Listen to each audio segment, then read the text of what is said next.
देखिए आवेश, चार्ज, आवेश वह भौतिक राशि है जिसे अर्जित कर लेने पर कोई पदार्थ विद्युन्मय हो जाता है या विद्युतीय गुणों का प्रदर्शन करता है।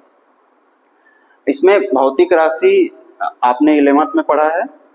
भौतिक राशि यानी कि जिसका हम मापन कर सकते हैं, जिसका हम यथार्थता पूर्वक मापन कर सकते हैं। तो आवेश को हम माप सकते हैं कि किसी पदार्थ में कितना आवेश है, जिसमें मिलीकण का द्रव बूंद जो प्रयोग है उसका हम प्रयोग कर सकते हैं आवेश को मापने के लिए।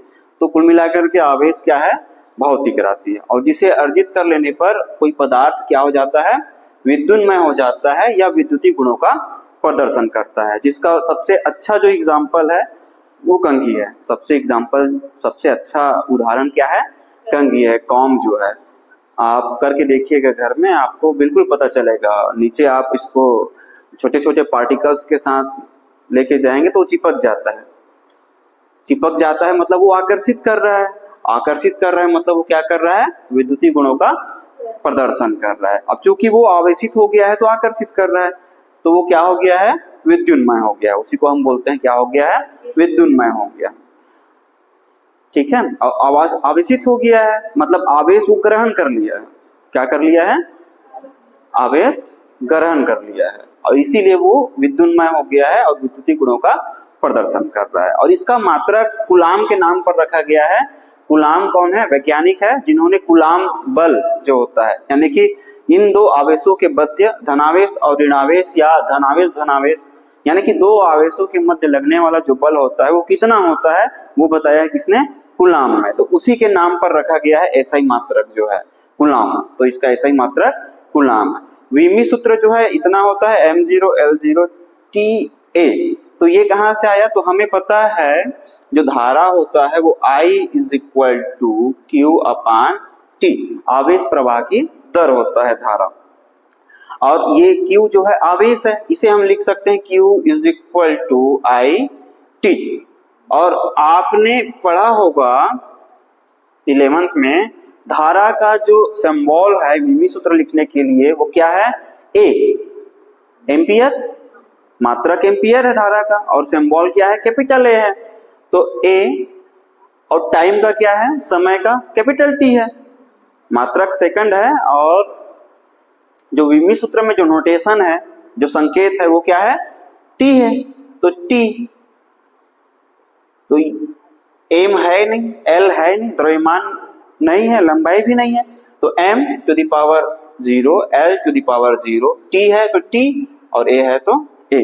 तो इस तरह से वीमी सूत्र है आवेश का। ठीक है, और ये दो प्रकार के होते हैं, धनावेश और ऋणावेश। धनावेश यानी कि प्रोटॉन, और ऋणावेश यानी कि इलेक्ट्रॉन। धनावेश बोल रहे हैं यानी कि प्रोटॉन, और ऋणावेश यानी कि इलेक्ट्रॉन। अब देखो इसमें एक ये टेबल दिख रहा होगा जिसमें कांच का छड़ मैंने लिखा है और रेशम का कपड़ा लिखा है। अभी अभी हम कॉम्ब के बारे में हम देख रहे थे, कॉम्ब मैं आपको बता रहा था। तो कॉम्ब जो है विद्युतीय गुणों का प्रदर्शन क्यों करता है, क्योंकि घर्षण होता है। घर्षण किससे होता है, बाल से। किससे होता है, बाल से घर्षण होता है। घर्षण होने के कारण क्या होता है, आवेश स्थानांतरित हो जाता है। आवेश क्या होता है, स्थानांतरित हो जाता है।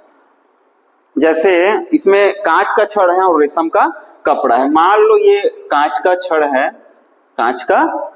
है, और मान के चलते हैं कि ये जो है रेशम का कपड़ा है। तो इसमें क्या होता है, जब हम इस कांच के छड़ को रेशम के कपड़े से जब हम रगड़ेंगे तो कांच के छड़ से इलेक्ट्रॉन निकल करके किस में चले जाते हैं, इलेक्ट्रॉन जो है निकल करके चले जाते हैं रेशम के कपड़ों पर। तो ये जो रेशम का कपड़ा है इस पर इलेक्ट्रॉन जो है आ गया, कहां से निकल करके, कांच के छड़ से। तो इलेक्ट्रॉन यहां आ गया, और इलेक्ट्रॉन में होता है, इलेक्ट्रॉन निगेटिव चार्ज है। इलेक्ट्रॉन क्या है, नेगेटिव चार्ज है। तो ये ऋणावेशित हो जाता है। रेशम का कपड़ा क्या हो जाता है, ऋणावेशित। और जितना ही इलेक्ट्रॉन निकल करके रेशम के कपड़े में जाते हैं उतना ही धनावेश उत्पन्न हो जाता है कांच के छड़ में। तो ये क्या हो जाते हैं, धनावेशित हो जाते हैं। तो जितने इलेक्ट्रॉन रेशम के कपड़े में स्थानांतरित होते हैं कांच के छड़ से जब हम घर्षण कराते हैं, तब वो चले जाते हैं रेशम के कपड़ों पर। और इस तरह से रेशम का कपड़ा ऋणावेशित हो जाता है और कांच का क्षण जो है धनावेशित हो जाता है। दूसरा इसी में देखो, इसमें क्या लिखा है, ऊनी कपड़ा जो कि धनावेश है, धनावेशित है, और एबोनाइट का क्षण जो कि ऋणावेश है। एबोनाइट पदार्थ है जिससे क्या बनता है, कॉम बनता है, जिससे कॉम बनाते हैं, खिलौने वगैरह बनाते हैं, ठीक है क्या। तो इस तरह का है। और सेकंड जो कंडीशन है उसमें मान के चलते हैं कि ये एबोनाइट का क्षण है, एबोनाइट का क्षण है, और इसको हम घर्षण कराते हैं, जैसे कि कॉम का हेयर से घर्षण होता है वैसे हम घर्षण करा रहे हैं, किससे, ऊनी कपड़ा से, किससे, ऊनी कपड़ा से। तो इस टाइम क्या होता है, ऊन के कपड़े से इलेक्ट्रॉन जो है निकल करके किसमें चले जाते हैं, एबोनाइट के क्षण में चले जाते हैं। तो जितने इलेक्ट्रॉन जो एबोनाइट के क्षण में स्थानांतरित होते हैं उतने ही धनावेश जो उत्पन्न हो जाते हैं किसमें, ऊनी कपड़े में।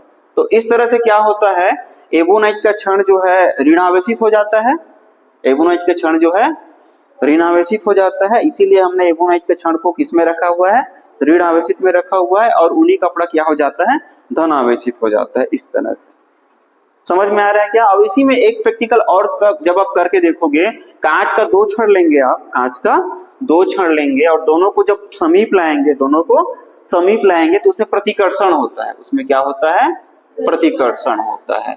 इसी तरह से जब आप एबोनाइट के 2 क्षण लेंगे, एबोनाइट के 2 क्षण लेंगे और उसको समीप लेकर के आएंगे तो क्या होता है, उसमें प्रतिकर्षण होता है। प्रतिकर्षण मतलब एक दूसरे से दूर जाते हैं, एक दूसरे से दूर जाते हैं, इसका मतलब है रिपल्सिव फोर्स लग रहा है। क्या लग रहा है,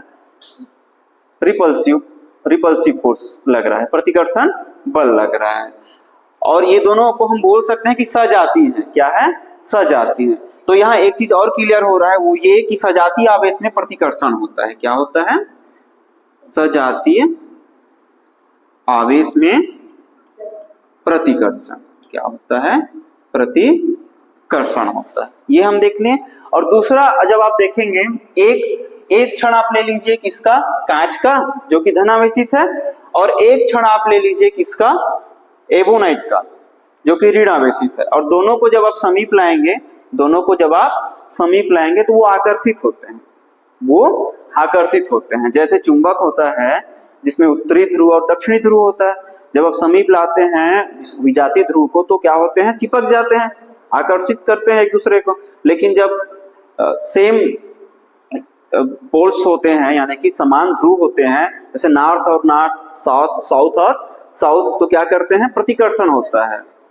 उसी तरह से इसमें भी होता है। तो जब ये धनावेश और ऋणावेश हो, यानी कि कांच का एक क्षण जब आप लें और एबोनाइट का जब आप एक क्षण लें और दोनों को समीप लाएं, तो उसमें प्रतिकर्षण होता है, सॉरी उसमें आकर्षण होता है, उसमें होता है आकर्षण, यानी कि अट्रैक्टिव फोर्स वहां अप्लाई होता है। तो यहाँ एक चीज और क्लियर हो गया कि विजातीय जो आवेश है,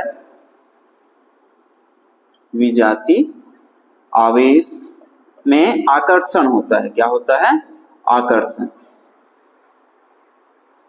क्लियर है।